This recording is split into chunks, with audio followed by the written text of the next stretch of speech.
Oh, yeah. Ladies and gentlemen, stand to your feet and make noise for Gresh.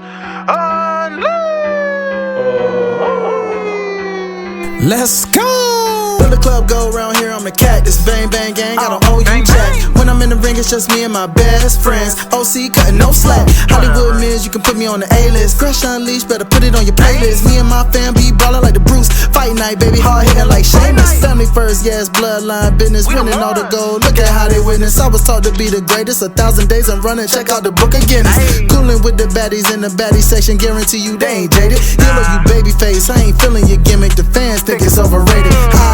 Brock Lesnar on the beast. Eat, sleep, flex, and repeat. Whole new swag with a price on the tag. Coming live from the west to the east. Better recognize on the mouthpiece. See the power level gotta increase. Bringing content on the daily. Feeling like Gresh Unleashed.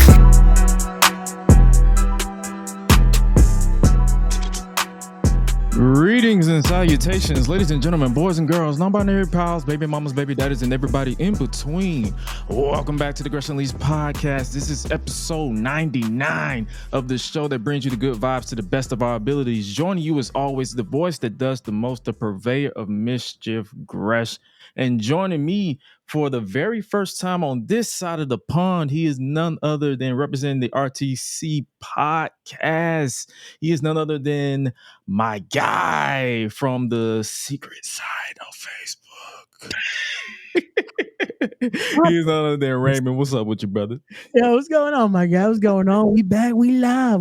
And hey, congrats, 99 episodes in.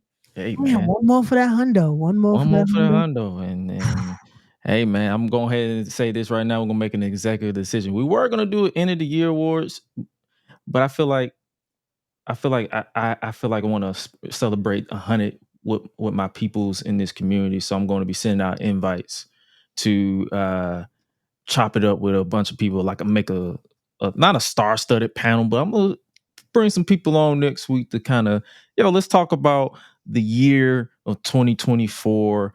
What went down, the highs, the lows, the laughs, the cries, the tears, all that stuff, and just vibing. And even though I put out a end of the year award poll, we're gonna read y'all results on who y'all picked.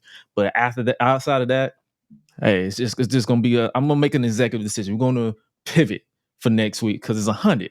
Like, the end of the year awards is cool. That's something that we did last year and the year before that. But we're gonna make some changes. We're gonna switch it up for next year. I mean, for next week and then going forward. And then we're gonna take our hiatus. But before we take our hiatus, we gotta, like we said at the top, before we hit that intro. New Day. They gutted us. They gutted us. Salute to the Black Guy Wrestling Podcast. We appreciate y'all for rocking with your boy. But yeah, man. Overall, I guess we can hit the bread and the butter. The bread and the butter. Do we want to do the advertising and talk a little bit about Survivor Series? Because I don't even think I caught what you thought of. What did you think about Survivor Series? So coming out of Survivor Series, I feel like I might be in the minority that actually enjoyed the pay-per-view. Oh, I enjoyed it. It was a few matches that I was just like, because we did a post show for the Public Enemies podcast, so I was like, so I pretty much gave my opinion on it, but I wanted to get your opinion on it. What did you think about it?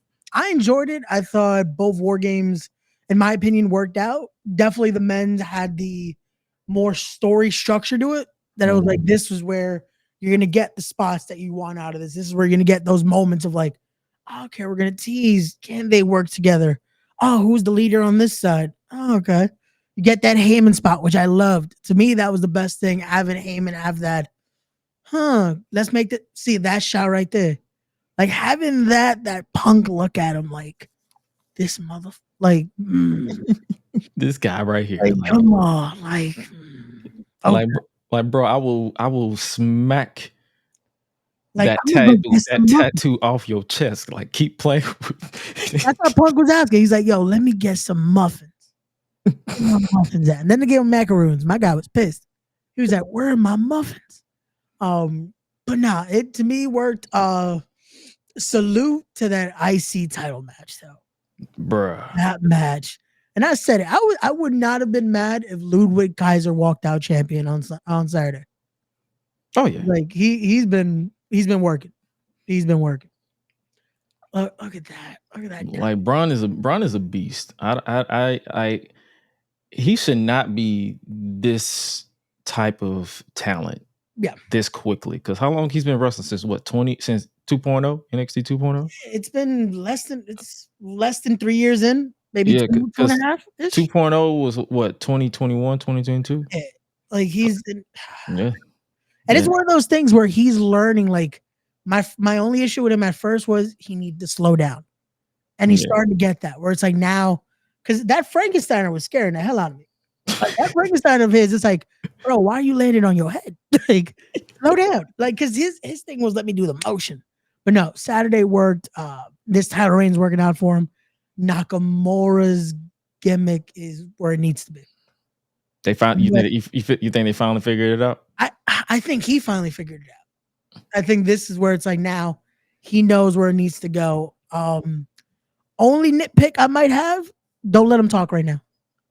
Let him no. And the reason why, because most people are like, oh, the promo, this. No, he can cut a promo. My thing is, this character almost needs to become a new Muda.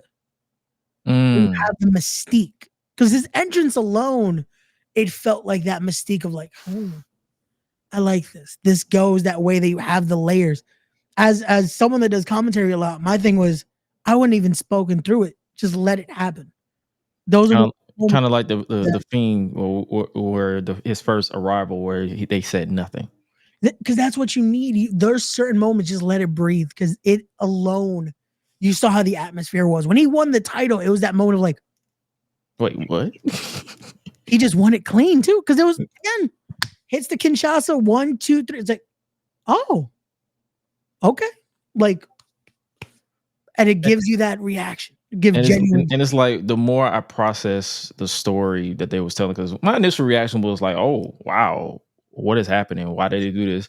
And the more you process it, it's like he basically told you, he's like, LA Knight is all hype. And I'm going to exploit that. That's literally what he told you what was going to happen, and it happened. So I'm not surprised at all now that I processed it.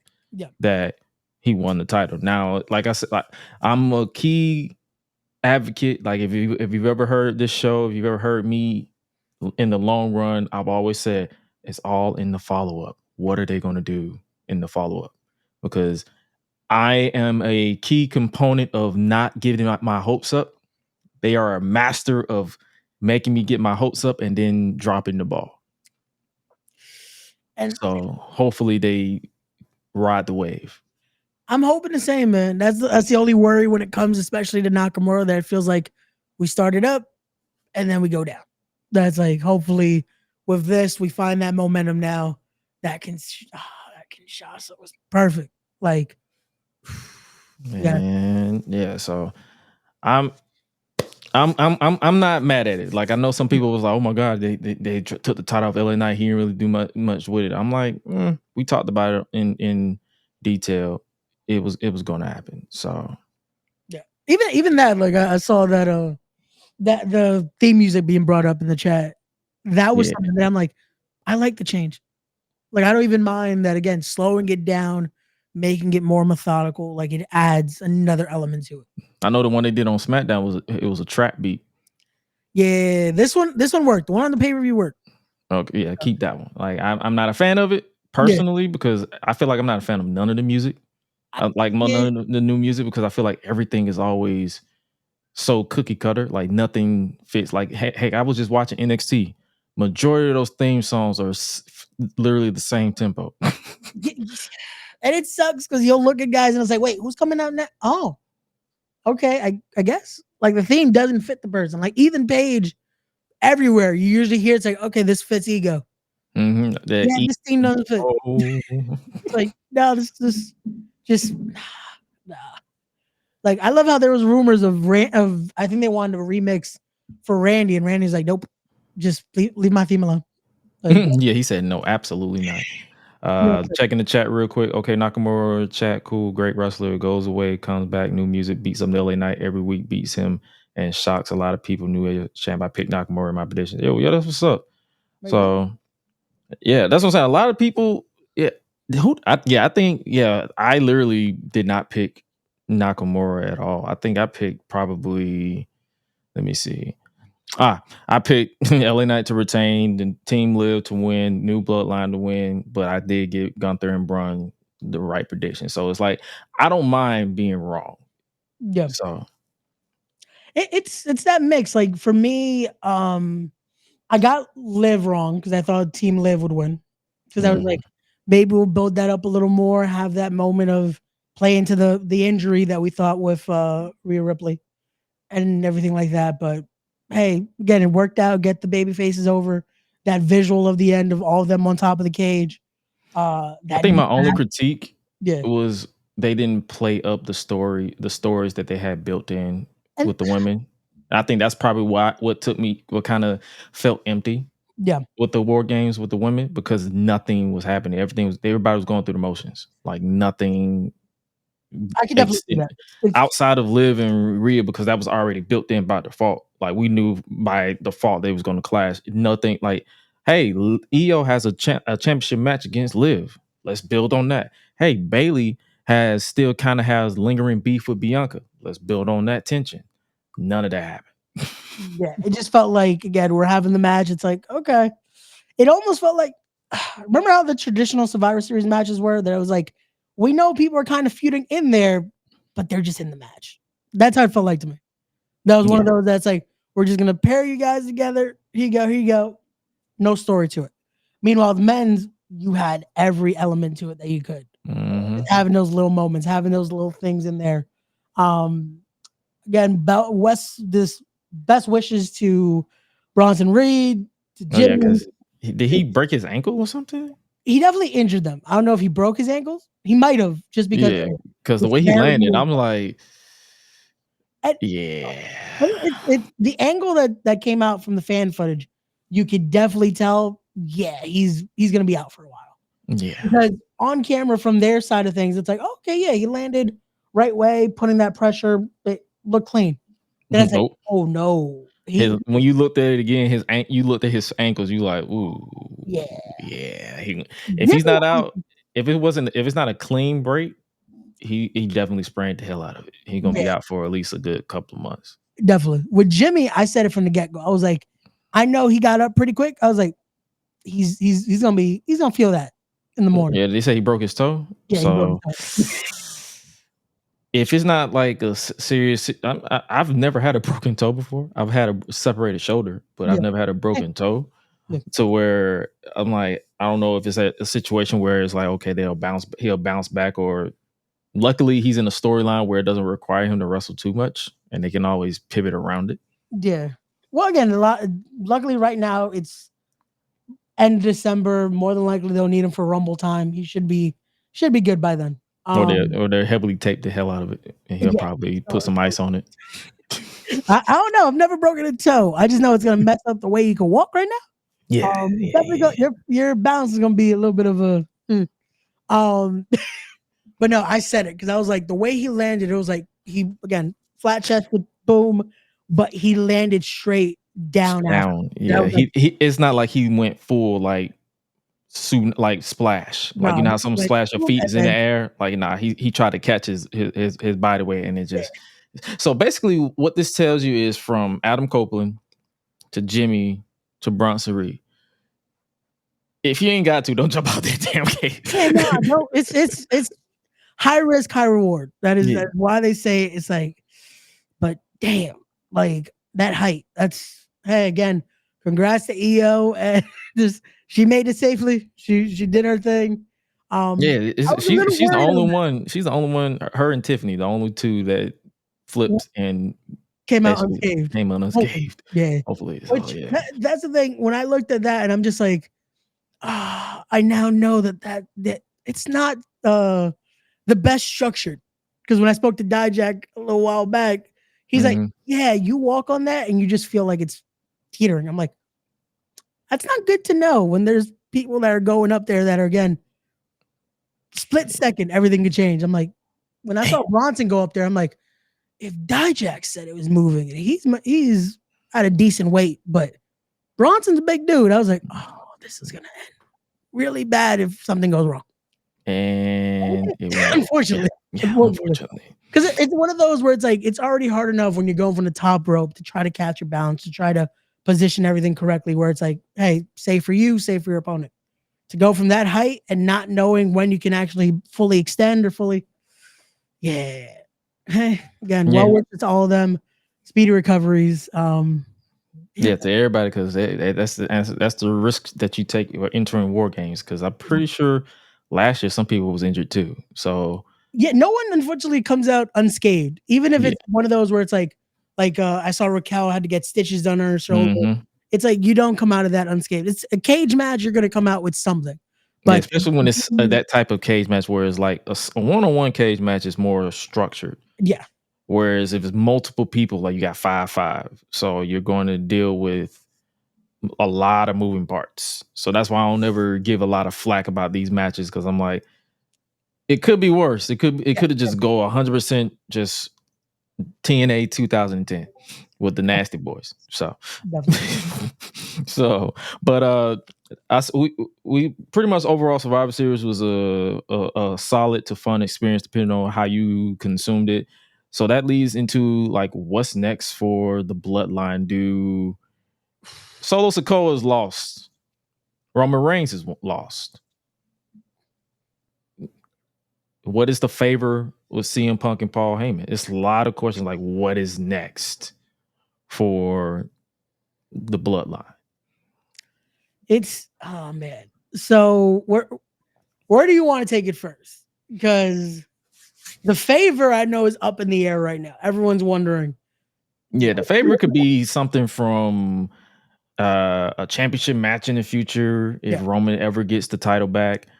It could be Paul Heyman leaving the Bloodline in favor of reuniting the Punk Heyman duo to get him away from these crazy, chaotic Samoans.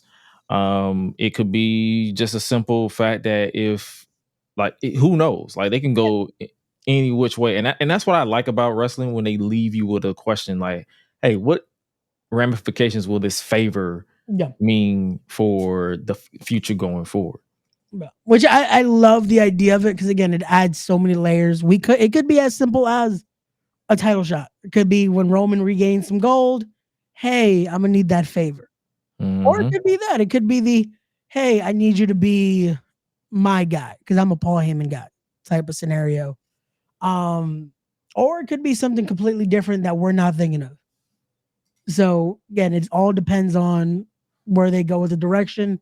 But now when it comes to the OG bloodline, when it comes to the new bloodline, I like that Michael Cole said it on commentary. Even though the OG bloodline got the win, Solo is still holding the Ulafala and still is considered the tribal chief.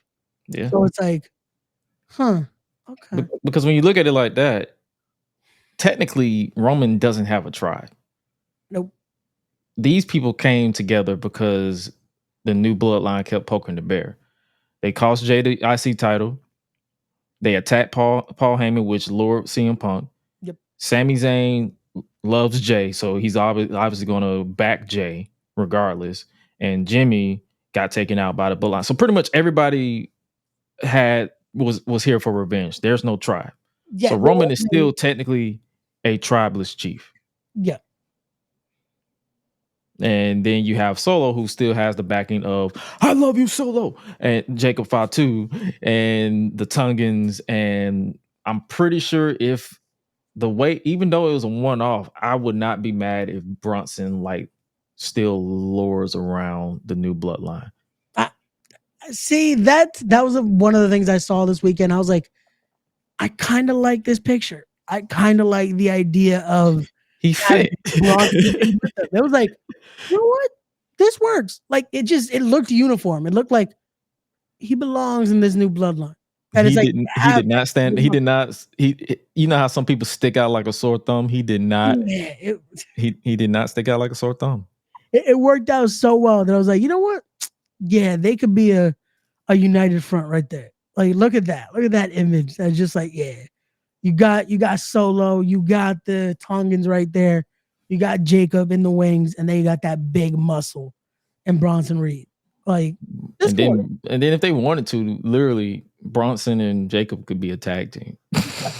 Imagine that. That's it. You killed the tag team division because you got a Samoan Werewolf at Big Bronson Reed. That's it. Like, yeah. So who's of a Polynesian descent, so he got that thick Samoan dome. Yeah, that's it. It's once he's better though. Once he comes back from injury, he's definitely gonna cause some issues. But as far as what's next, it's like I guess we gotta wait till SmackDown. But it's like I feel like we're going to eventually get that Roman versus Solo match, possibly Saturday night's main event. I feel like they're stacking it up so much. We might have to wait till Rumble. I wouldn't be mad at that either. Like they need something major to, I guess you could say. But only downside to that is that's February. Yeah, that is the only thing that I'm like, oh man, now that the Rumble's in February, that does give us a lot of time in between. Like this is the weird side of it being in February because it's like they set up really well for Roman and Solo to finally happen again. They set up Roman and Punk, even if it was unintentional. We have those little lingerings in there. That's like, yeah, that's gonna come. That's gonna come. I will say this: that Jacob Solo match is gonna be great. Oh yeah, the moment Jacob says, "I hate you, Solo." Oh man, like I can't wait because it's gonna be one of those moments where it's like, I hate you so. Wait, what? Just spikes him. He gonna kick him and start boogeyman tweaking. Like man, Jake. After seeing him this weekend, it's like, yeah, Jacob is gonna be that guy. Like he's already shown it from the charisma, from the moves, from his motions. Like, and he's so subtle with it. Like, you know how sometimes you can tell when someone is forcing it. Yeah, this man is literally just laid back and just like, yeah, this is me. Yep. You can tell that this man it cares so much about it, and it's like I said it over the past couple of days. I'm like, to see him go clash and face to face with two guys that motivated him to turn his life around had to been a feel good moment for him, for real. Oh, agreed. It's one of those where you could just see how genuine it is. You could see how even just being able to do a match like this, it's one of those that even though they're on opposing sides, for that family affair of like, you got Jacob in there, you got Roman in there, you have the Usos, you got Solo. Even the God, they have again that family connection because again we know how close Haku was to the bloodline there, how much they were close. It's that situation of just having this. It's like, oh man, this is it's money. Oh, yeah. It's still crazy to me. That's like, then you got Punk and El Generico in there. That's like, yeah, that's another layer to it. If you are ROH fanatic, that's literally that situation. Yeah, no. My apologies for those that might be like, wait, but I thought El Generico went to an orphanage. He did. That's just his cousin. Yeah. His spirit was just in the match. That's all. Yeah, Sammy is his cousin. Yeah, so Sammy was trained by El Generico. Yeah, exactly. He came from the orphanage. Yep. But I'm interested to see for sure where they go with this bloodline story in the near future. I guess we could just shift gears for the fallout from Survivor Series, and that is Raw overall. You peep Raw? Like I know you. Yeah, we did the watch along last night. What you think about the overall? Because I'm seeing a lot of reaction where people was like, "This is one of the best Raws of 2024." I enjoyed it just because it felt like we're going in different directions now. Like, you know how usually after a pay-per-view, it's like, oh, okay, so this is lingering. It's like, no, everything we're now going in a different angle here. Even from the beginning of it, that it's like, once they announced 30 minutes of commercial free, I'm like, so what promo segment are we starting with? And once I saw Punk, I'm like, and here we go. So 30 minutes of CM Punk that then leads to Seth Rollins in the most. You remember those? Have you Thanksgiving just finished? Yep. You remember those potatoes in the red sack? Yes. Yeah. Yep. That's what Seth Rollins was dressed like. It looked like that. It almost looked like he was trying to give the Jeff Hardy like throwback a little bit, like the mesh style. Like, but then I looked at the pants and how high they were. I'm like, yeah, you are. Yeah, you're definitely a father. He's falling into the role. Only critique I would give with this segment that it's like, if I hate the person right in front of me right now, my punches are gonna be a little more like to the point. Like, yeah, I might be, again, this is another hot take with it. I'm still very much a CM Punk fan. Listen, seeing my guy do, it's like, what happened? Like, it's hard to defend that CM Punk is a former UFC fighter, and his punches were just very interestingly thrown. Whoever trained him didn't train him to do shit. I was like, what is happening here? Like, at this point, just go for a double leg takedown. Like, what was, I was like, have you've played 2K22 to 24, right? Yes, I have. You know the blocking feature? Yes. Where it's like, yep, that's what mostly, yep. That's literally what Punk did. Like, he literally did the blocking glitch from WWE 2K24. Yeah. I'm like, bro, he literally did this in real time. You know what it felt like? And then it feels like how you could do the dodge now. That's what Seth was doing. It's just like, So Punk did the block feature. So he pressed triangle, and Seth did the punches were just, after that, it was just like, we gotta go. We just gotta. The fuck you mean? Said wild, them wild ass punches. Wow, just like, come on, man. It's like, again, we know this match is gonna be, when it happens, it's gonna be great. Just don't throw punches. Like, do everything else. Throw a kick. Hit that sling blade, Seth, like you can. Hit him with a curb stomp. Punk should be all right, hopefully. But just don't throw punches. Oh, God. Only don't throw punches like this, which is, I saw a lot of people like, oh, it's supposed to show frustration. I'm like, again, no. If I am frustrated with a guy and I want to, quote unquote, take his head off, I'm not throwing punches by his midsection. I'm going straight for the, like, come on. The way I'm only throwing one punch, but that's just the niggeration in me.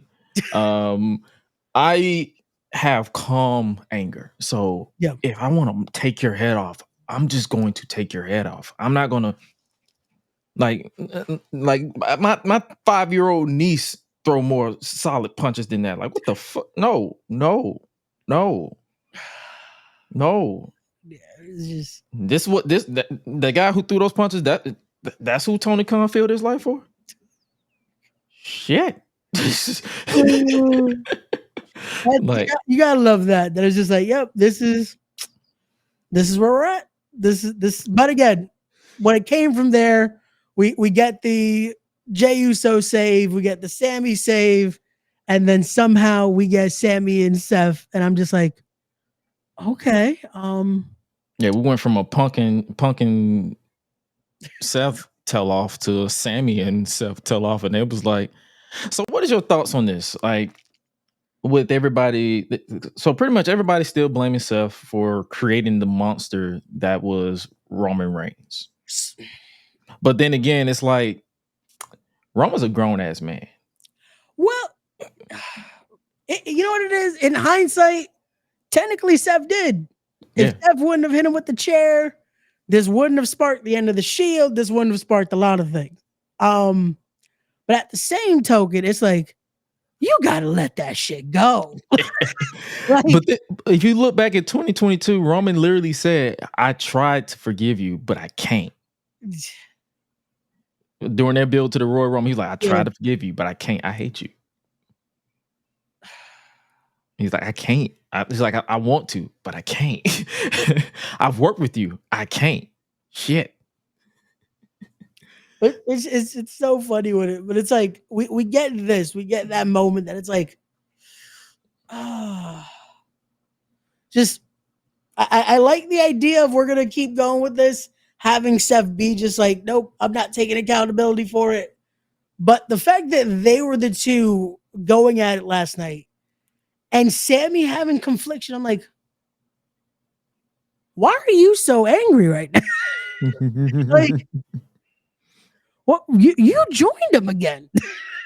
Like, that was my only little tidbit that it's like, we just What are you went through this whole story. And it's like, like? What are you so mad about? are you good? Like, what happened with you?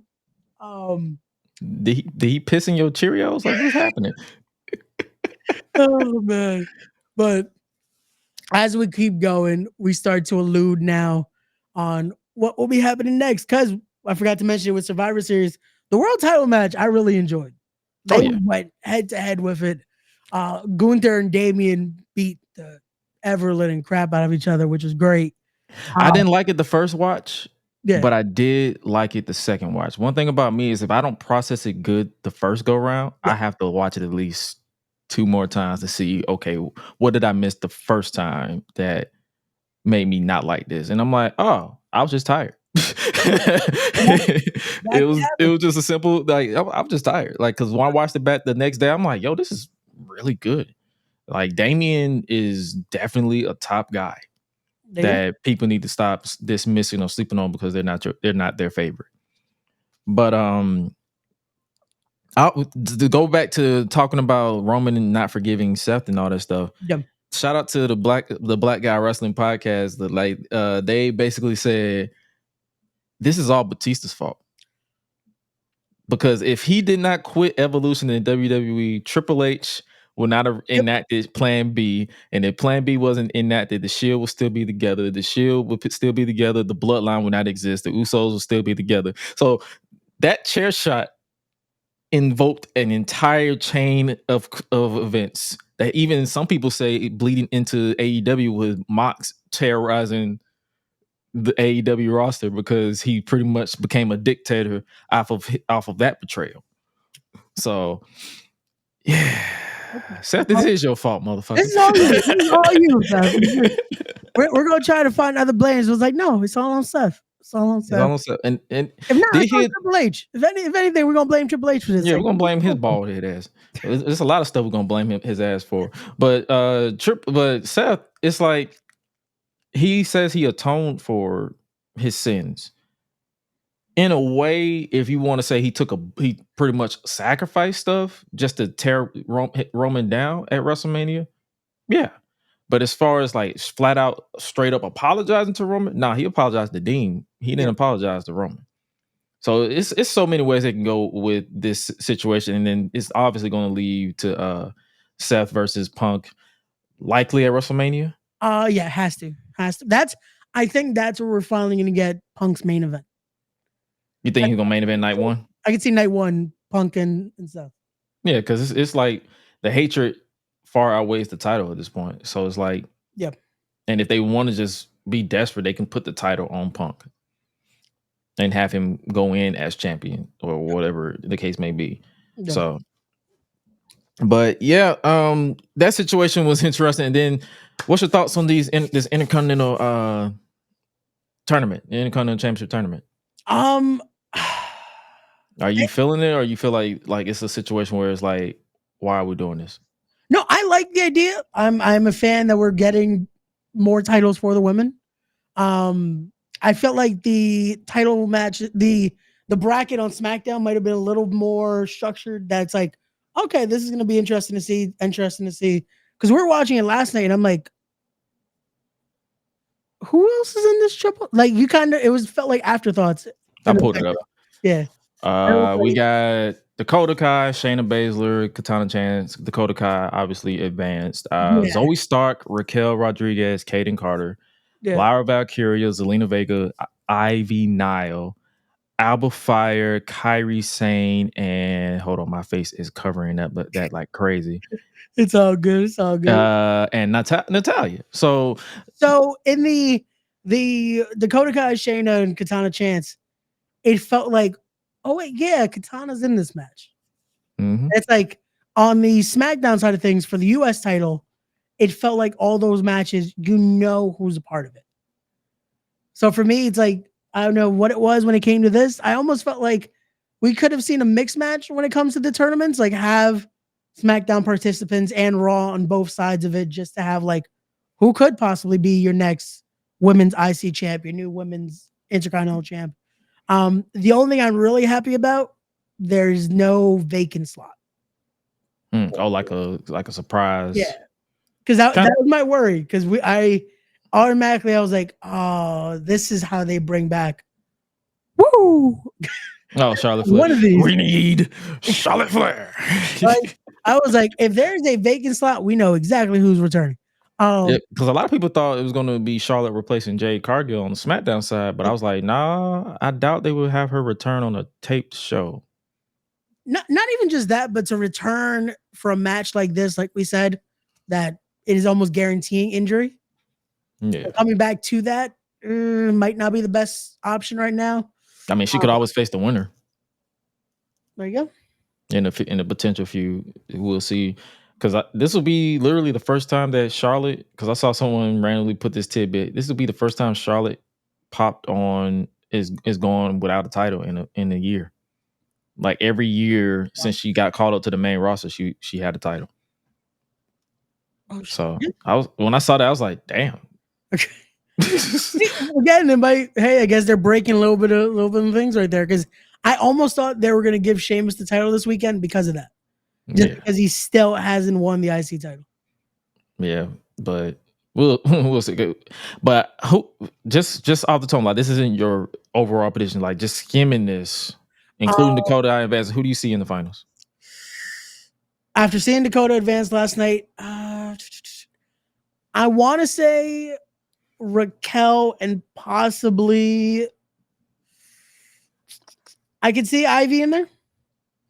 So possibly Raquel and Ivy in the end. I wouldn't be mind if Kairi Sane also is in it. It's again, it's a good field. I was surprised they didn't advance Shayna last night. Me too. But again, there's a lot of directions they could take this. Even Zoe Starks possibly going in there farther. But I'm gonna go Raquel. I feel like they might set up for that 2-woman power trip.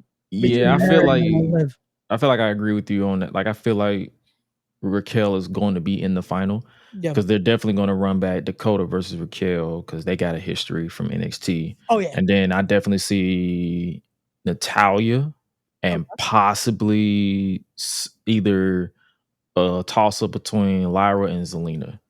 I know that a lot of prediction wise, people are going for Zelina very like hard for this. I would love it. I just feel like with how the booking's been with her so far, non-existent. Yeah, it's like, which is like, how you're right now. You're on the side with Rey Mysterio. You got all this.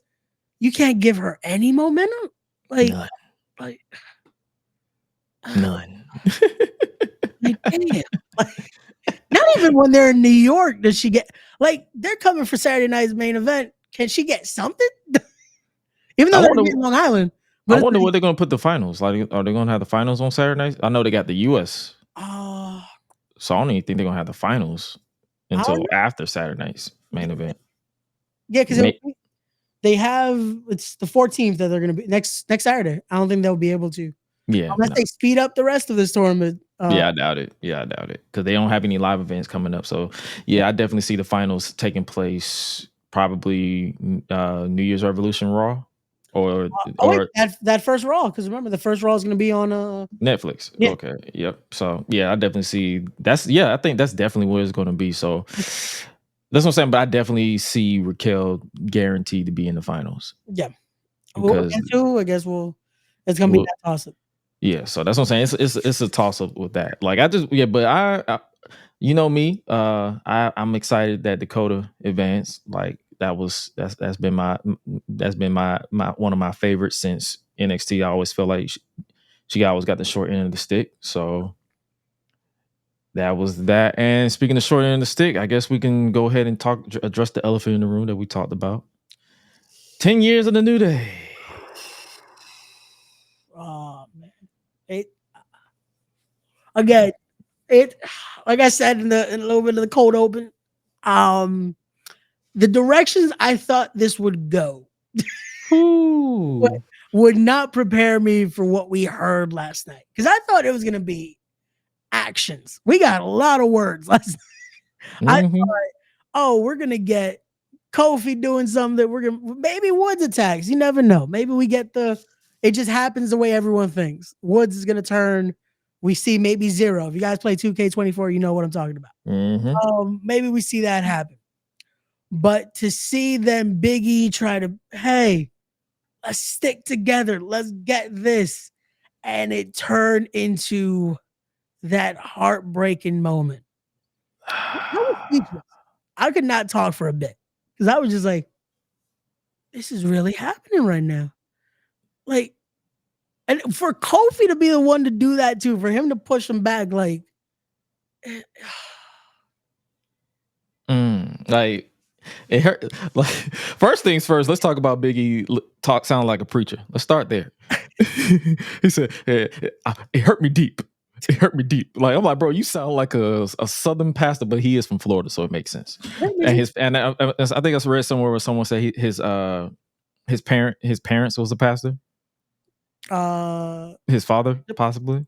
So yeah, he learned from the best. But nah, on the real, like, this was gut wrenching because it's like it was gut wrenching as a fan of the New Day from 2014. Like, I'm not a bandwagon fan. Like, I was always a fan of Kofi and Biggie separately. But then when they was stagnant from like 2012 to like 2013, the beginning of 2014, and seeing them with Woods, because I remember when Woods was with R-Truth. Yeah. At one point, and he barely got anything.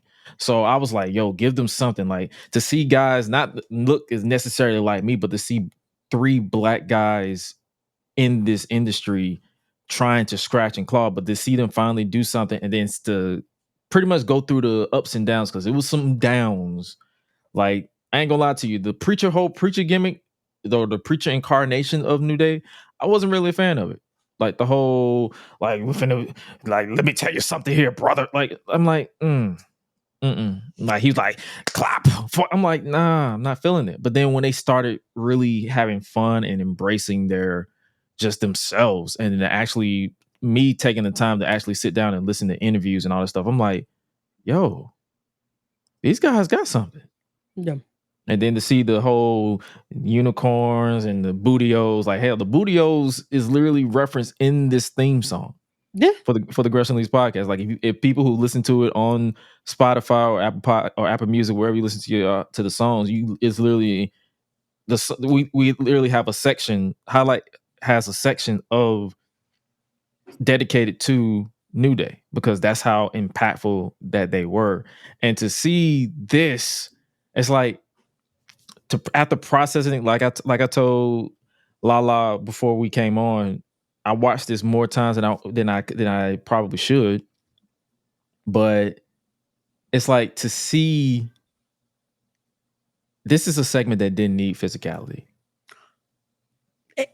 because their words cut so damn deep.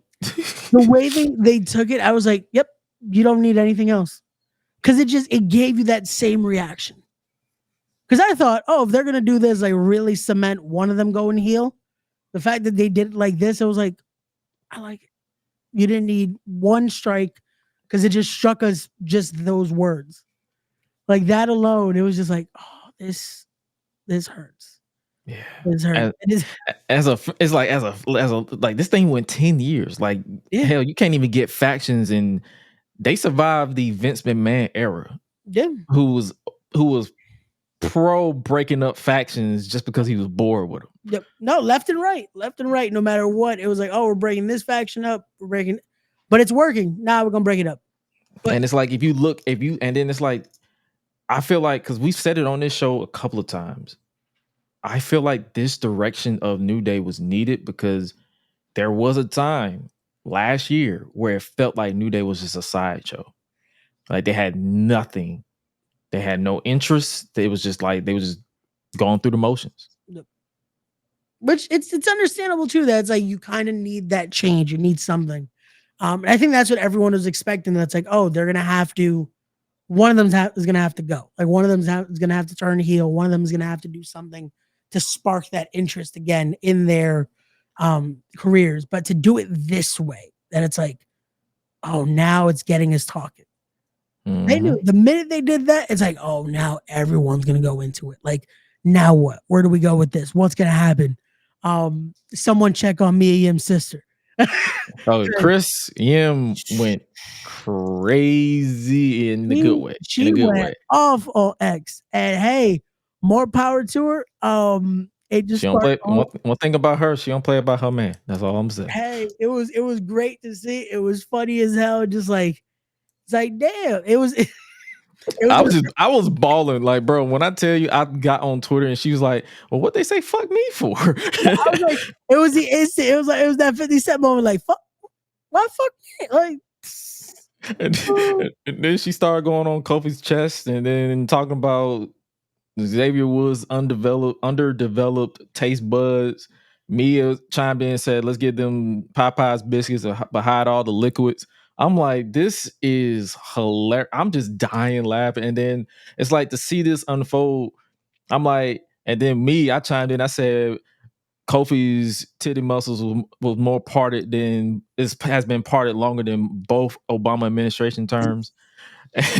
and then and then I said, I hope Xavier's controllers, the cords that come to charge the controllers, I hope they short circuit and he lose all his 2K files. No. Like I was just going like it was an interesting night. But for those who don't understand, I'm just joking. I don't hate these guys at all. I'm just playing a part of the fun. But and that's what this wants though. It wants that reaction because now it's like you can't watch this segment and not feel for Biggie. That's like you heard it in his voice. He was like, "Woods, Kofi, you too?"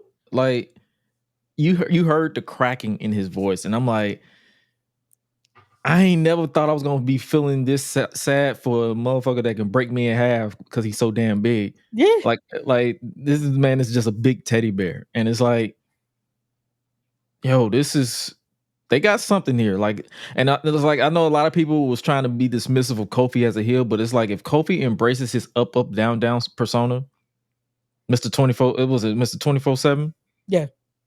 Yeah, they got something here. Well, yeah, they've had those moments that it's like if they go into it, it's gonna be great. They just need to show that aggression, and this allows it because it's like, hey, if they did this to someone they considered a brother, someone that they considered their friend, someone that they've been up and down for 10 years with.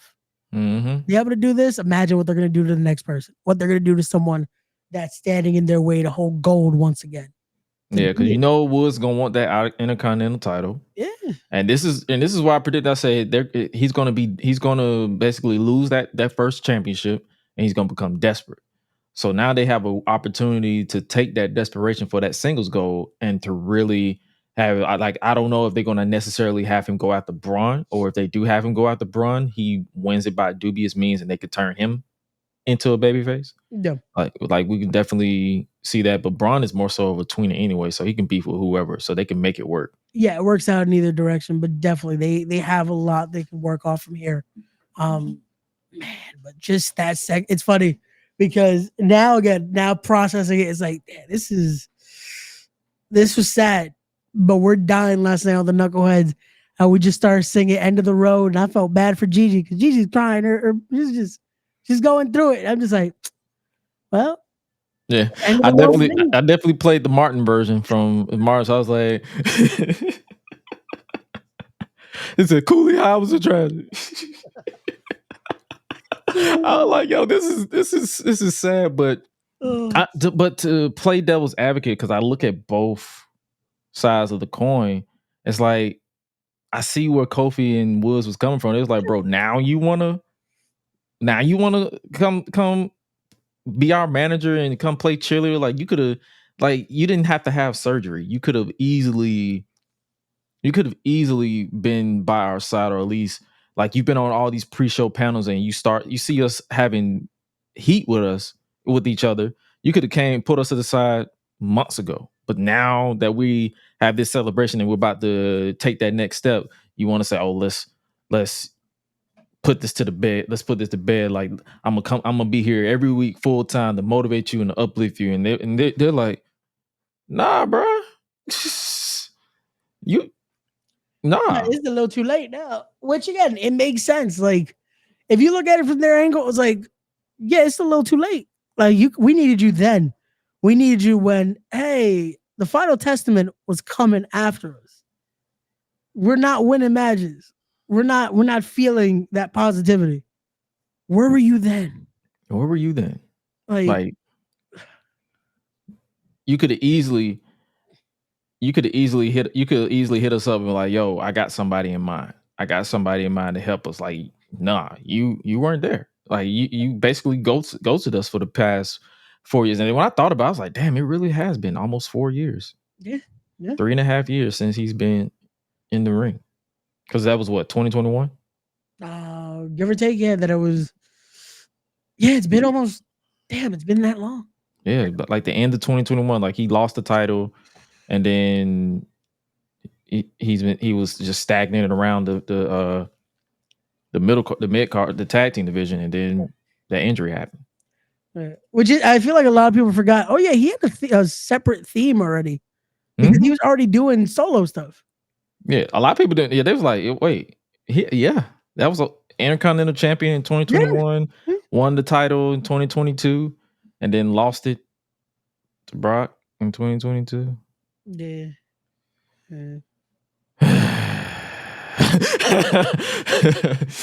Yeah, so I saw someone even tweet that. It's like, yo, where's Brock when you need him right now?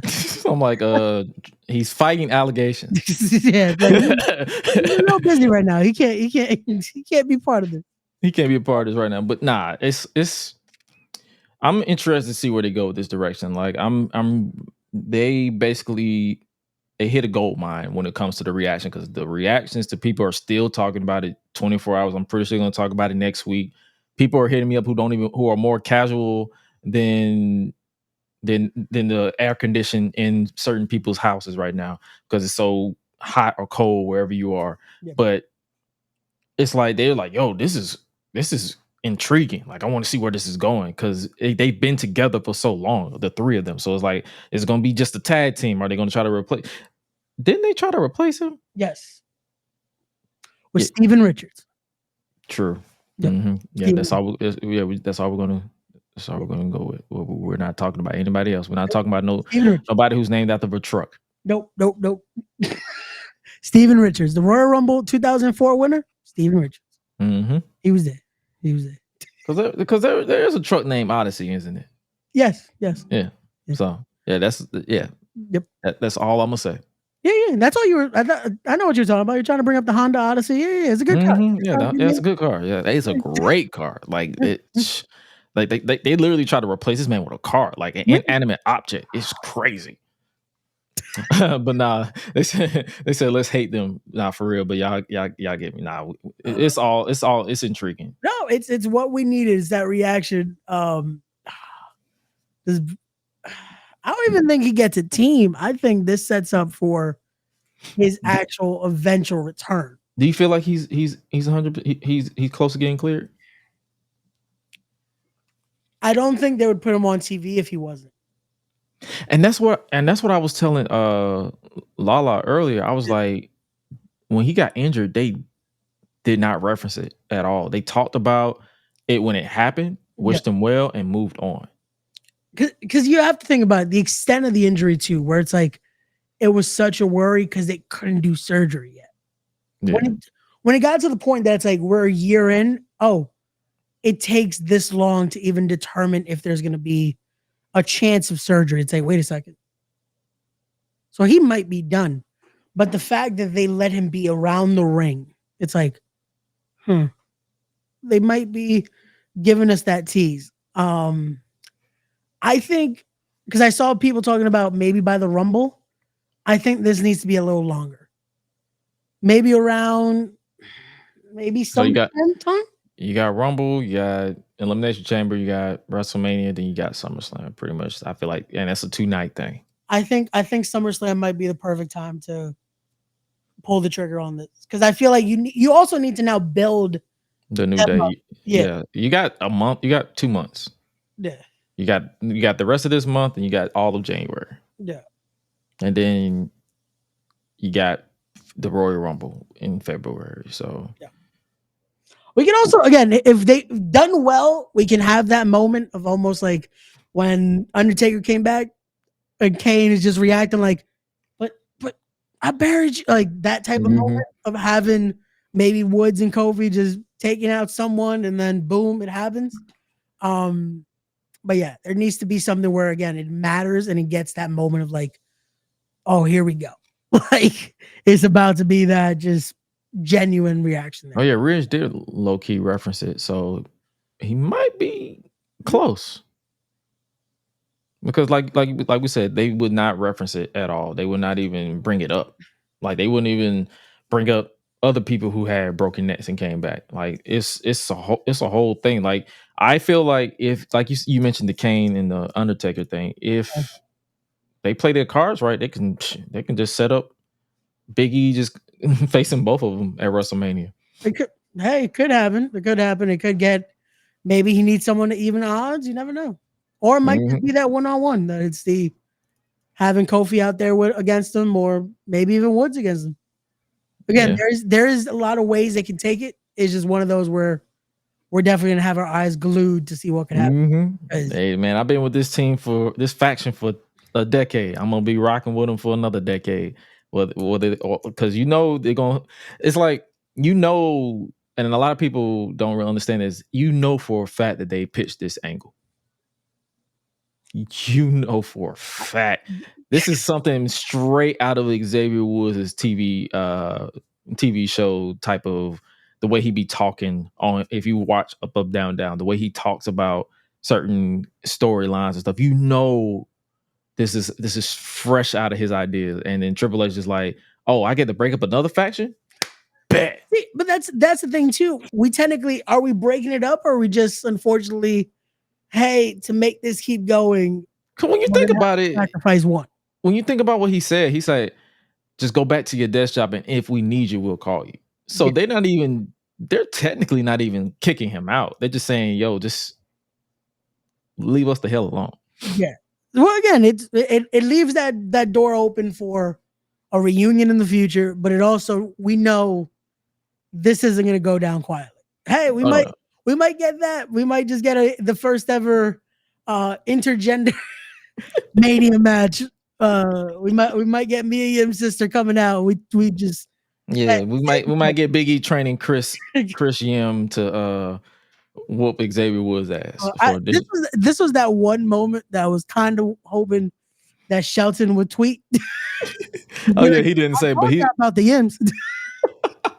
He's focused on being in the Hurt Syndicate right now, so he's not really focused on WWE right now. But yeah, man, this was a lot to process. Yeah, this hurt. This is something where it's like this is gonna be talked about for a while.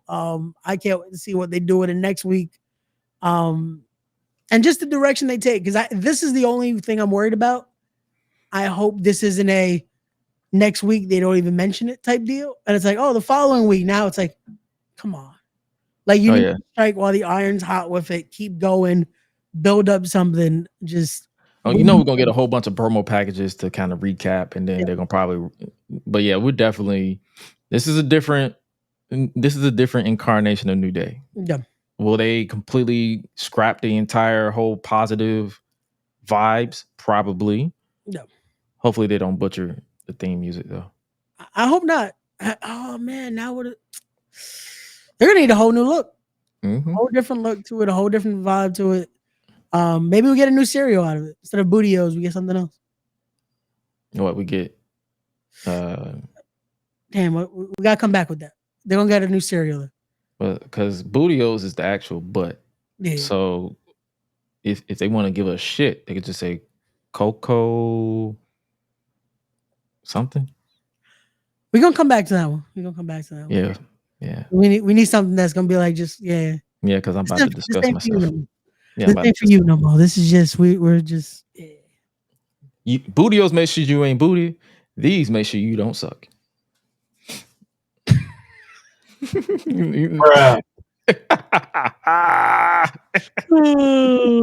Speaking of don't suck, we got Finn Balor targeting Gunther for the World Heavyweight Championship.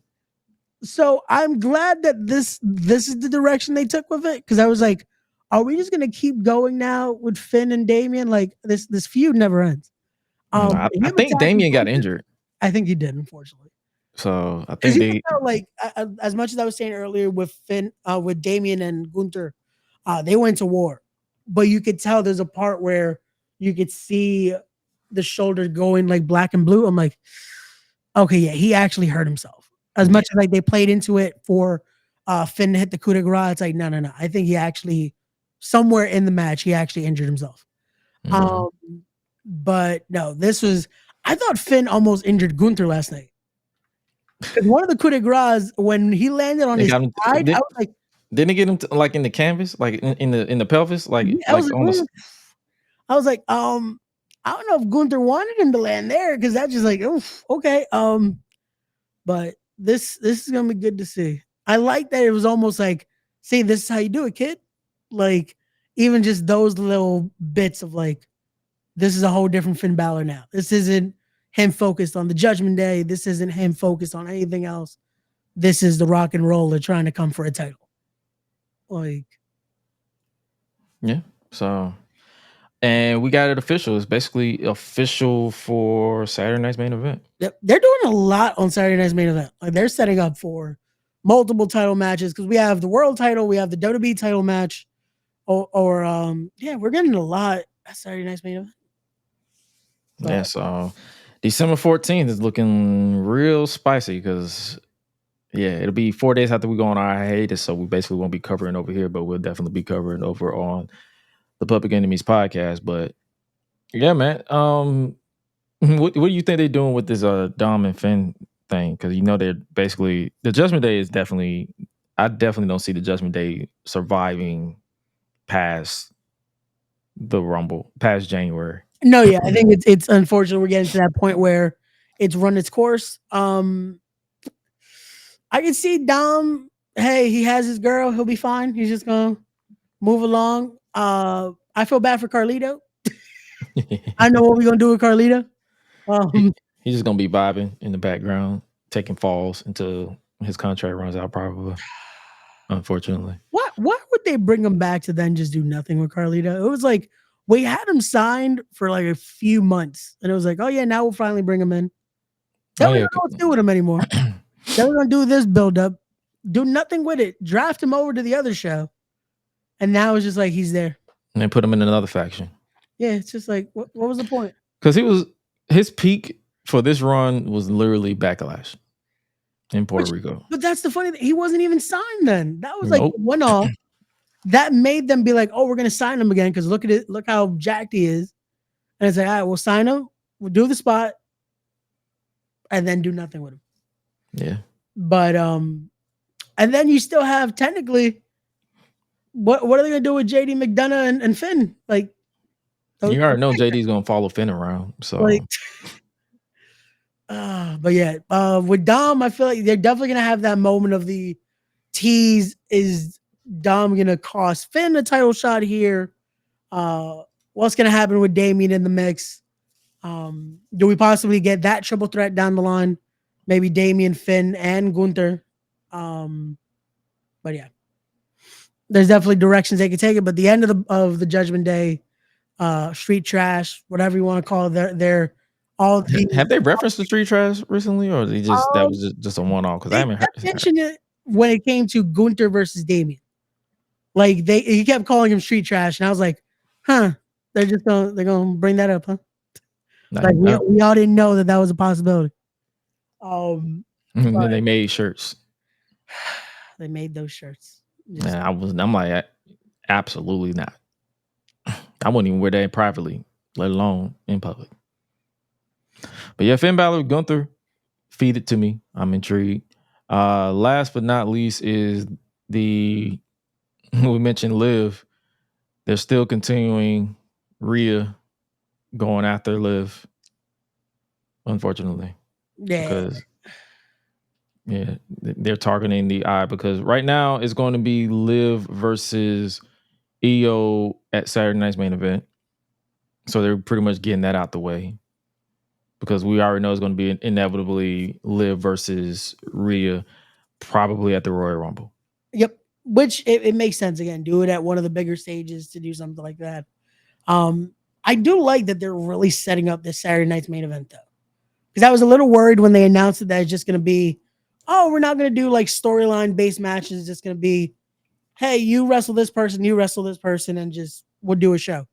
But the fact that they're treating it almost like another technically pay-per-view event or PLE in a sense, this is gonna be cool. I think they said this is gonna be an annual thing, so this is definitely not gonna be a one-off. Like I definitely see them doing this in probably like another 6 months, probably during the spring or the summer, and then closing it out at the end of the year again. There you go. Like two. I feel like they can get away with 2 a year. I could see that, maybe one closer to like beginning of the year, maybe Marchish around there, like right before WrestleMania, and then do this one to cap off the year. Yeah, that's what I mean. Like they don't have to just do it just because, like, hey, oh, we have nothing. Let's do it. Let's just throw it in the middle. Kind of don't treat it like you did the early stages of the Saudi Arabia shows. Don't just throw it in there just to throw it in there. Yeah, no. Make it make sense. Make it where, because that's what I used to love, that you would get like a Saturday night's main event right before WrestleMania. And I was like, okay, yeah, let's do the tag matches. That's like half of the main event versus half of the main event, that type of deal. Where you got those little bit of combination matches and all that. That's where we got Matt Hardy versus Evander Holyfield that one time. Like, oh yeah, that happened. Did happen. Yeah, and we had Stone Cold versus JBL in a beer drinking contest. Yep, where JBL just started cheating because he was like, "Let me just start." Yeah, and now he's clotheslining anyone on the Indies. Like that's crazy. Yeah, 2024, man, 2024. And then the last thing I guess we can talk about for Raw before we switch to like AEW or stuff like that is the main event closing shots. Basically, Drew McIntyre is back. Yep, that's something during the night they showed Jey Uso being taken off, and it's like, wait, who attacked Jey? We get the moments that I said of having even Sammy have that reluctant, like, really mad for some reason right now with all this, and then Drew just takes his head off, and it's like, oh, there he is. Because he trimmed his beard. Yeah, I think everyone was waiting for him to show up at the pay-per-view. Not him. I think they were definitely waiting for The Rock to show up. It wasn't needed. Like him showing up on Monday, it worked for Drew. I don't think we needed anyone on Saturday. Man, if he would have showed up at the end of WarGames, that would literally just put him right back in the crosshairs of CM Punk, and they need to never touch cross paths again. Maybe a tease during the Royal Rumble, but that's about it. Yeah, right now it's we don't need it. It's good. You guys did your thing. Let's do something else. Hell in the Cell was the perfect cap off, in my opinion, because we saw it.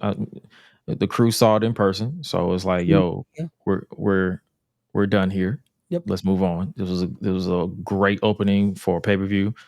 Sometimes I casually go back and watch it from time to time just because it was a good Hell in the Cell, and actually to process it not in person. So, but the future of Drew, I'm gonna need this brother to stop wearing hoodies because we know it's you. He just wants to have that moment, man. Just like, I want to be able to do one of these. Just he's been hanging around the Bloodline too long because their obsession with hoodies has rubbed off on him. Hey, who doesn't like a good hoodie, man? Just wear a hoodie, just chilling. He's wearing a hoodie without a shirt on, so it's like, bro. It does defeat the purpose. Yeah. It defeats the purpose. Like, bro, you just got your titties out now. Like, come on, man. Like just don't wear a hoodie. just pop it. Jump the barricade and just pop this man in the head. That's all you got to do. But nah, man, I'm intrigued where they go with this, because Seth is literally just, he tricked Sammy into basically not hitting him with the chair, and he got the roll up win, and then Drew took his head off. So we definitely getting a Drew Sammy match in the future. Maybe another Drew and Jey Uso feud because he just hate the man.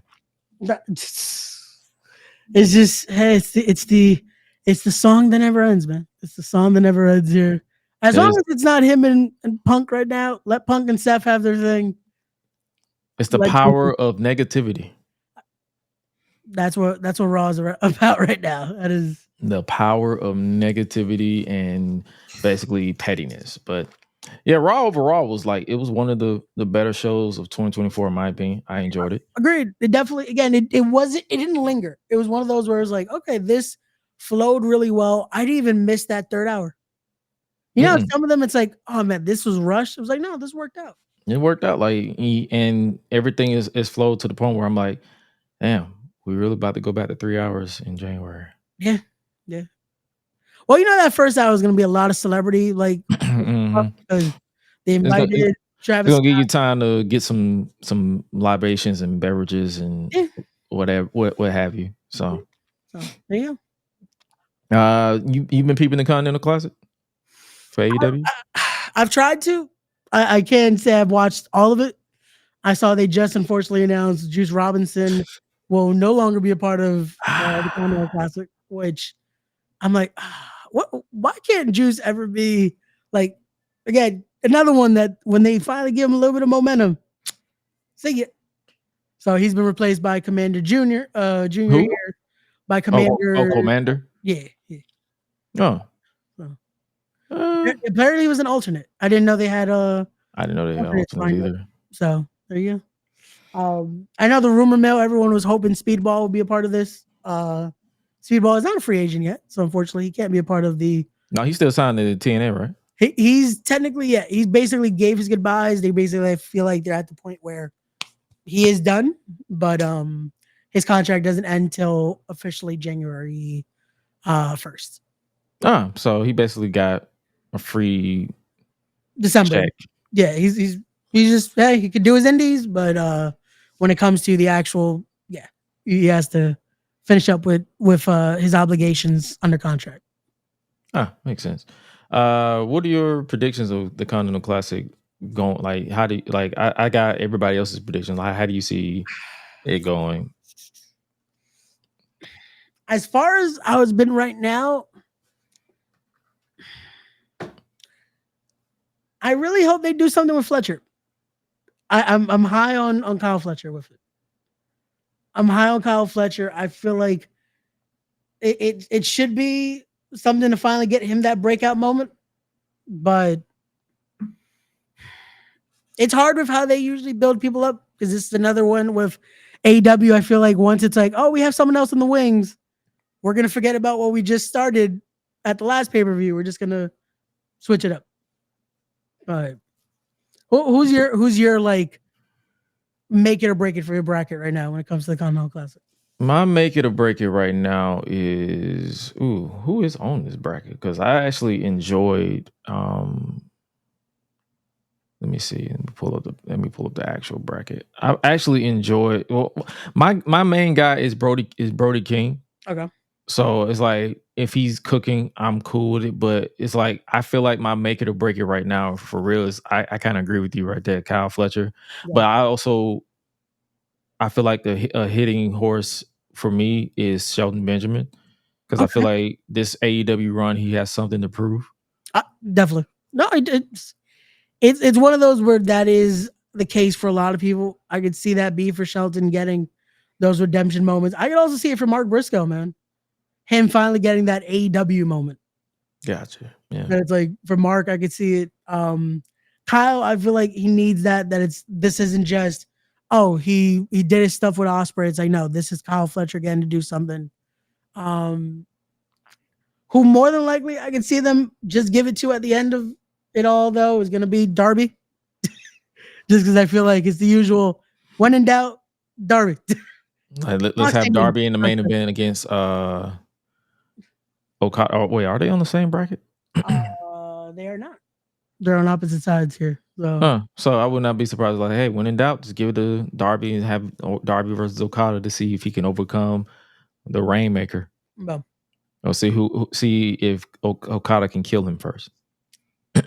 We can see that. Yeah, but also Ricochet, he's doing Ricochet things in this tournament. Yeah, that's best way to put it. He's doing Ricochet. That's all I got. I'm like, he's doing Ricochet. That it's like, I think we were again. He even said it that it's like, hey, he didn't switch up. He's just doing what he can when it depends on who he's facing, and it's like that works. but then they put you against someone that it's like, now you can't do the style we wanted you to see do because you're wrestling Claudio. So it's like, oh, now you're gonna wrestle a little more technical. It's like, so now you're about to die. Yeah, you're about to get your head taken off a lot. Yeah. So it's like, what was the switch? But Yeah. as long as again, it's all about as long as they're getting their pay, getting to put on classics, getting to do good matches. Hey, end of the day, that should be the priority. Is just doing the craft that we love here. Oh yeah, for sure. But yeah, that's pretty much all we got for AEW. I know they announced a lot of matches. They pretty much for the Continental Classic is going to take up pretty much majority of the TV going forward into World's End. Yep. And yeah, we got that going on. And then I guess the last but not least before we get up out of here is to preview and predict NXT Deadline. I know they announced a lot of matches following NXT tonight. So, hey, how you what's your excitement levels on Deadline? I'm not gonna lie to you. I kind of forgot this is happening this weekend, and it's now making me think. It's okay. Why do we keep running shows against NXT? No, I unfortunately work for an independent promotion that's gonna be running against Deadline this weekend, and I'm like, I want to see Javon Evans. Shout out to Javon Evans, man. My guy's killing it on NXT. He is bouncy. That boy, he had a setup or a segment with X-Pac, and he was geeking out. As he should, man. As he should. He had a hell of a weekend. If you guys were down at WrestleCade, you saw him everywhere. He was chilling at WrestleCade. But yeah, I'm excited for Deadline. That's the one thing I feel like no matter what stage of NXT, the PLEs are always, it's worth watching. Like even if you don't keep up with NXT week to week, their PLEs are always that talked about event of the weekend. Especially even if it's running against a WWE PLE, it's like, watch the NXT one. You're going to get a lot of that. It's like, oh man, when did that match happen on NXT? On NXT, yeah. So they have a total, let me make sure I have all of the graphics. I believe I do. So we should be good to go. Yeah, I got all the graphics. We have a total of 1, 2, 3, 4, 5, 6 matches. There you go. So it's not a bad. And then most of them are going to be the 2 Iron Survivor challenges. How are you feeling about the Iron Survivor challenge overall? Because basically based off of the last 2 events. So we've had a total of 4, 2 for the men and 2 for the women. Yeah. I'm a fan of the idea of it. It feels different to do with their environment of the competitors that we've had in there. It lets them show out. And I feel like it's not something that's like, what are the rules for this again? It doesn't give you that moment. It's just like easy to pick up, easy to go in there. And then the roster they have for this one, it's like, this is gonna be fun to see. Like they have no choice. Like I think I said it last year when we was reviewing NXT Deadline. Yeah. I basically said they have no room for error. No. In this match. So it's like everything has to be articulate. Like we came down to last year where it was Trick Williams basically literally last minute comeback. And he had to hit him and his opponent, whoever it was, had to hit every single move to time it perfectly, because if they miscalculated 1 millisecond, it would have threw the whole match off. Yep. And this is a testament of basically their trust in you to handle this type of match. Yeah, and it's funny. I looked it up. The one from last year, it was him, Dijak, Josh Briggs, Tyler Bate, and Braun Breaker. Mm-hmm. So look at their trajectory right now. That's like Braun Breaker doing his thing, Trick still doing his thing. Dijak, unfortunately, no longer with the company, but hey, he's still doing his thing on the Indies. Bro, he's doing it right now. He is okay. I believe he's also wrestling this weekend because I believe MLW is running Friday. So it's like he's all right. He's fine.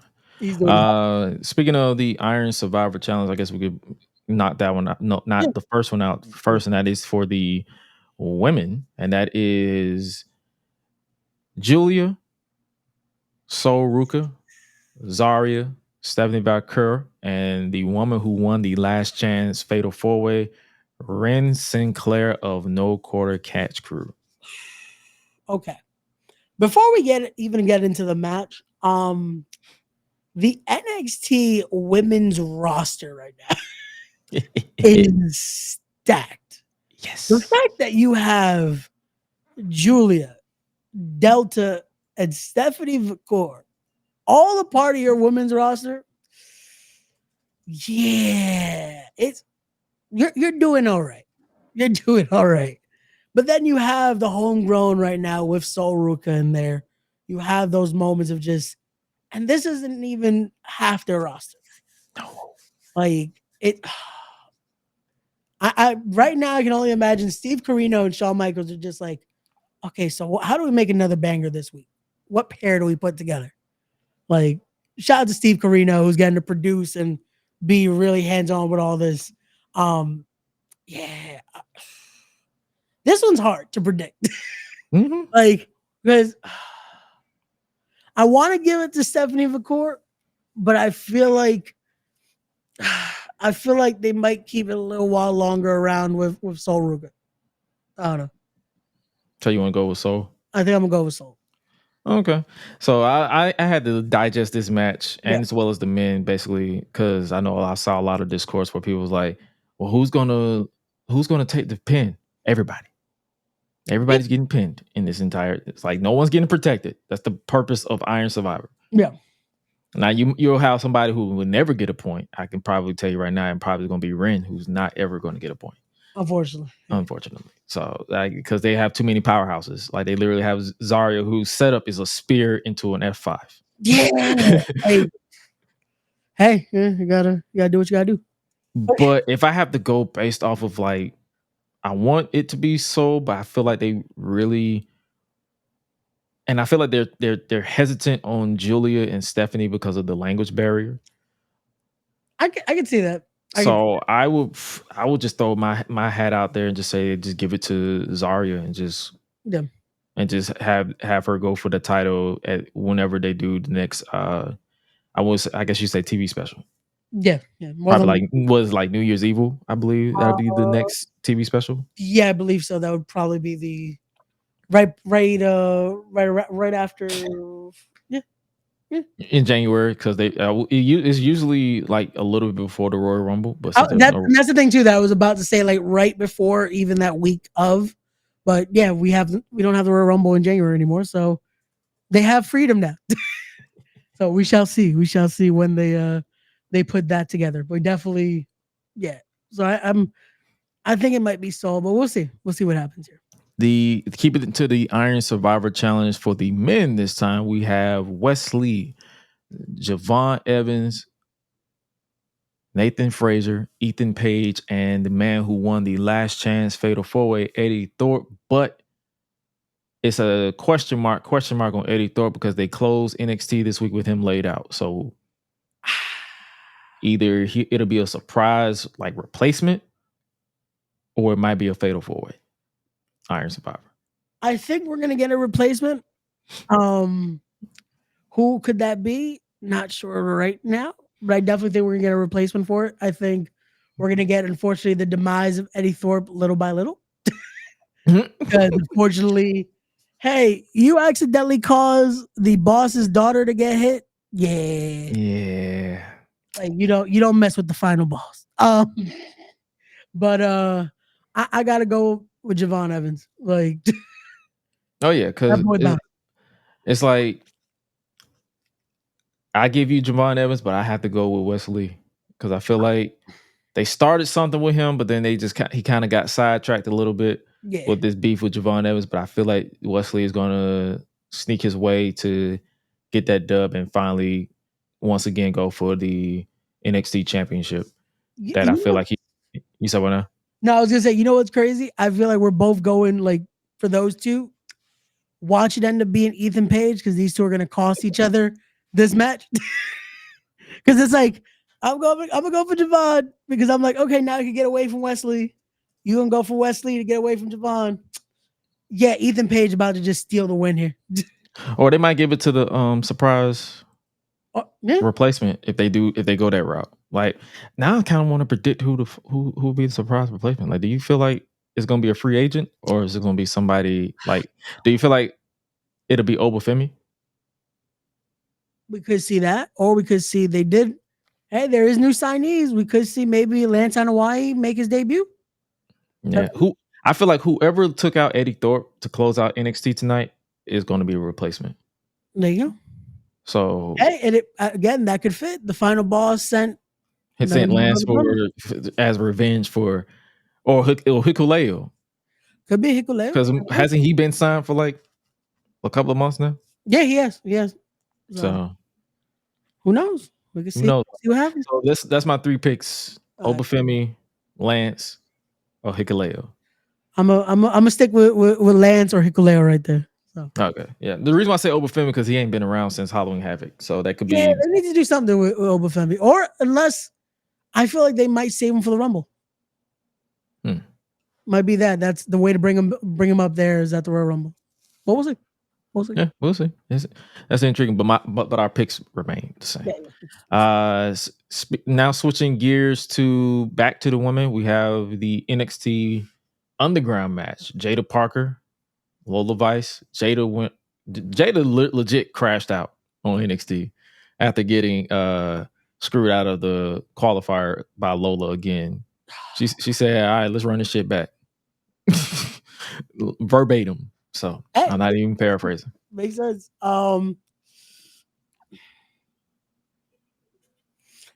This is another one where I think it might be Jada's swan song here. You feel like she's ready to get called up? I think so. I think it might be her time up next. We had Rumble time, like starts to end her up. So this might be her swan song as a PLE. Mm-hmm. So I think they might give it to Lola here. I can see that, but you know what? I never bet against people who interest me long term. So definitely. We're gonna be another split situation here. I'm going with Jada because I feel like even though she stood tall on NXT tonight, if you go based off of old school wrestling where whoever stands tall is 99% going to lose on the pay-per-view unless they do like a pull apart. Yeah, I definitely gotta go with Jada because I feel like Lola, even though Lola said Jada is using her ego to accept this match, I feel like Lola is underestimating Jada because Jada is gonna take her to the streets. Even though it's Lucha Underground. I mean, not Lucha. I don't know why I say Lucha Underground. NXT Underground. Yeah. So yeah, it's definitely gonna be a split, but this is gonna be definitely something because, like I've said it on the show, I'm not 100% a fan of NXT Underground matches.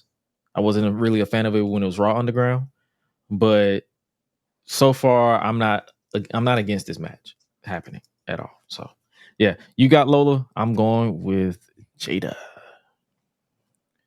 The next match we have is for the NXT Tag Team Championships. It's going to be Nathan Frazier and Axiom. So Nathan Frazier is basically pulling double duty. They're going to be defending it against No Quarter Catch Cruz, Tavion Heights, and Miles Bourne. That's his name. Gotcha. Okay. Yeah. So, how you feeling about this one? Because I didn't even know when I looked at that battle royal. I was like, damn, I didn't know it was as many tag teams.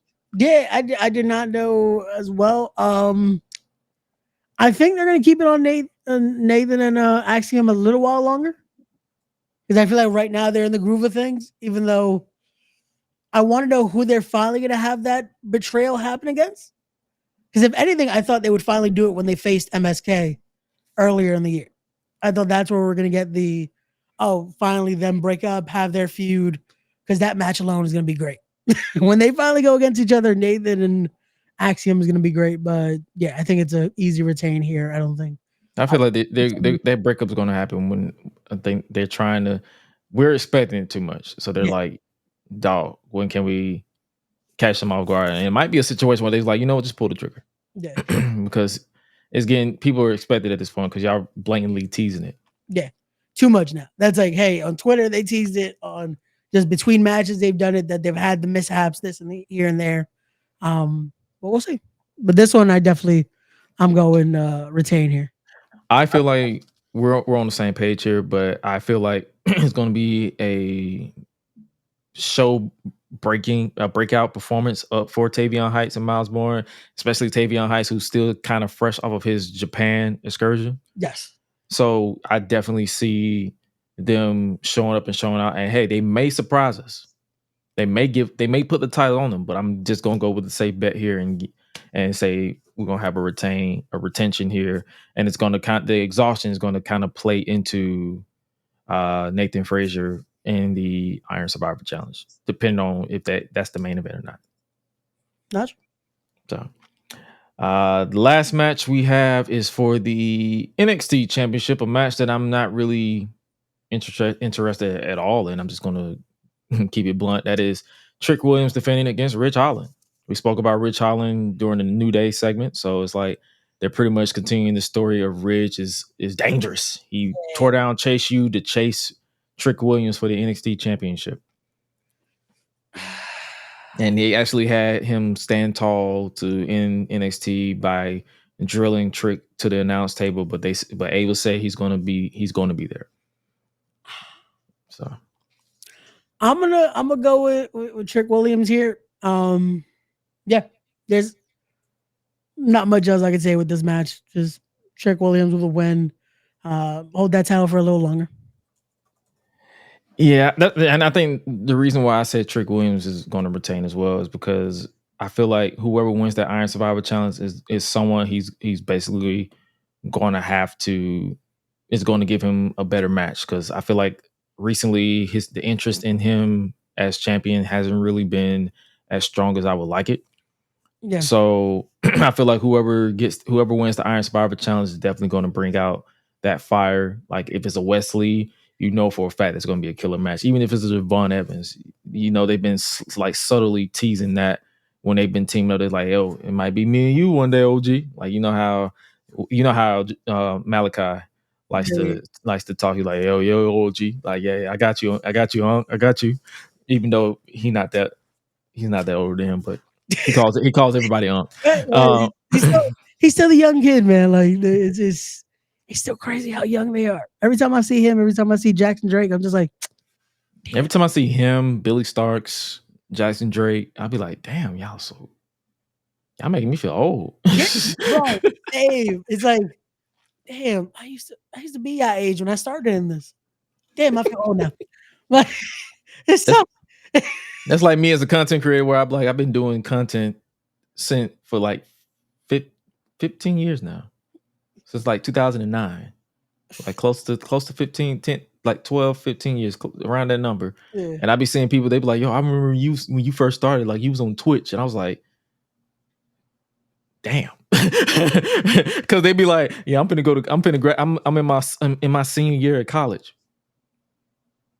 Damn. It all connects. But yeah, NXT Deadline is going to be interesting. TBD on if I go live to review it. If we go live here, or we might go live with Public Enemies, like to be determined. Like if we're going to give our live or our genuine reactions for that show, or we might just talk about it next week.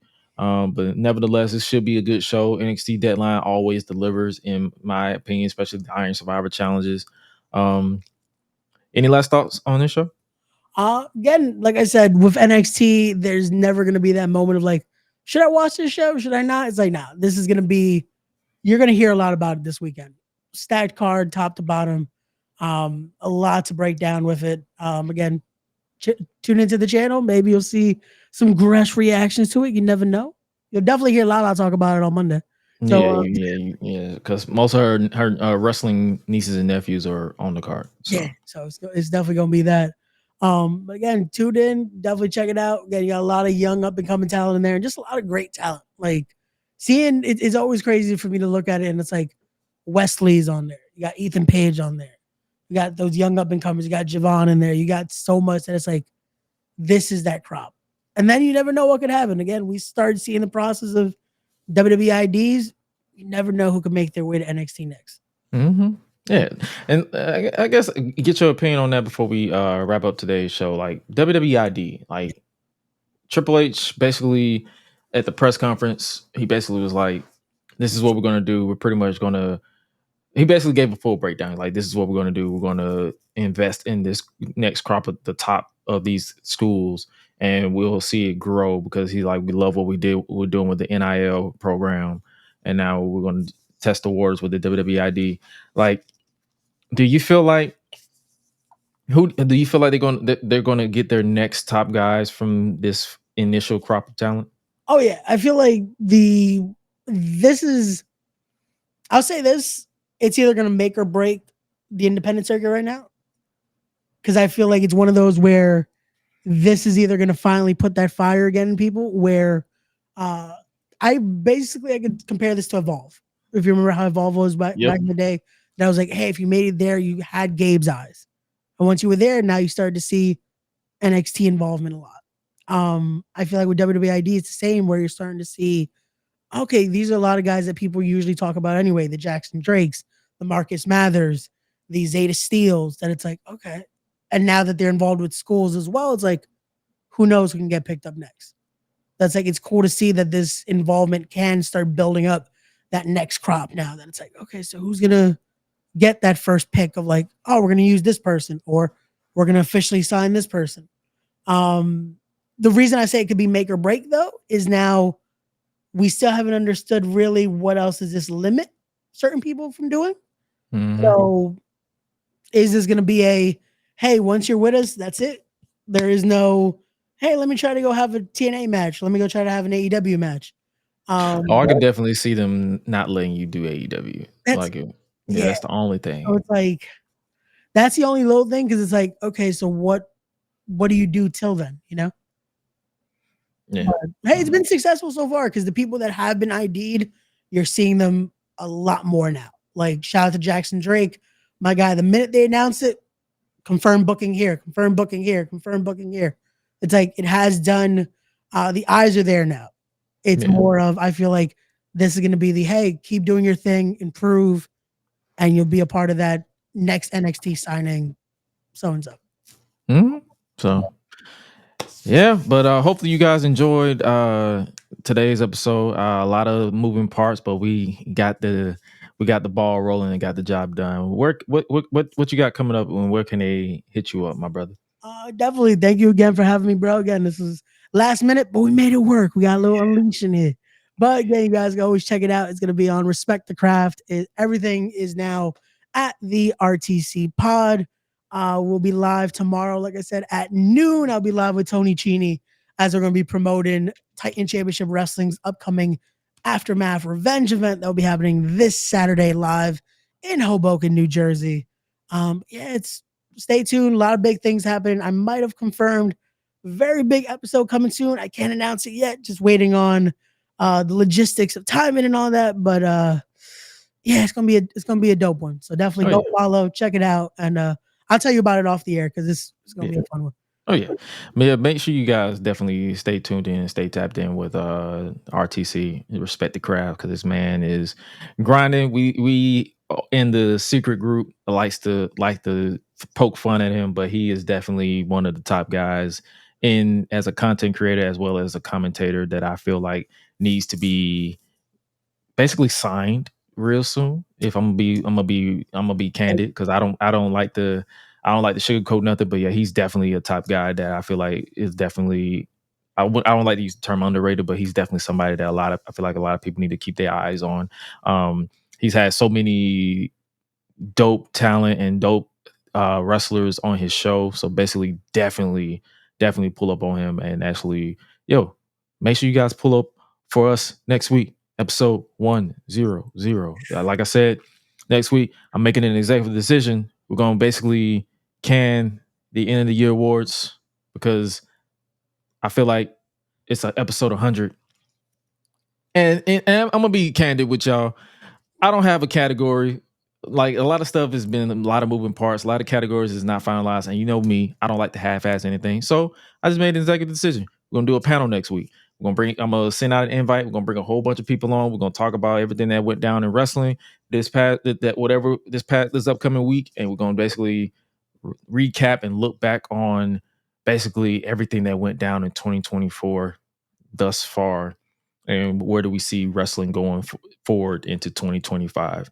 And make sure you guys tap in with the Public Enemies podcast on Thursday, around 7:15, 7:20 Eastern Standard Time. We are always on CP time over there, but it's always a good time when we do go live. But other than that, I will catch you guys next week for another installment of the Gresh Unleashed podcast for the finale of 2024 of the Gresh Unleashed podcast, because episode 100, then we'll go on hiatus for the rest of the year. But the content never stops. But I'm just going to take a break over here. Make sure you guys follow your boy at Is Gresh. Ayo is Gresh everywhere else. That is not Twitter and Blue Sky. That's still a burner to me. And make sure you guys follow the podcast itself at Gresh Unleashed everywhere, and Gresh Unleashed Pod on YouTube. Subscribe to that. I believe we're on the road to 500 subscribers over there. We appreciate you guys for the support over there as well.